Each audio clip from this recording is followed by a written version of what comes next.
Hello and welcome to this new video on how to change Agoda email. So if you are new here, subscribe and press the notification bell icon so you don't miss any upcoming further videos. Now let's get started. So firstly, you need to open the Agoda official website.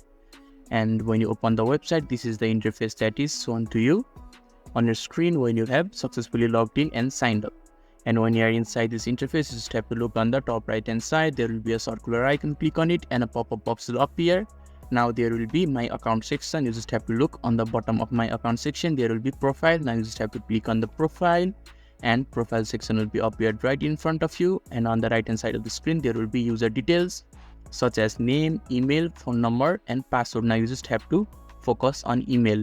There is the email that you currently use, and on the right hand side of the email there isn't any button like edit or add, but the other details like name, phone number and password have buttons like edit or add.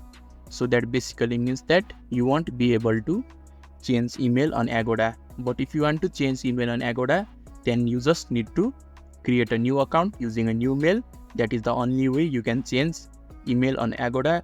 So to conclude, you won't be able to change email on Agoda. So if this video is helpful to you, don't forget to leave a like button. Thank you.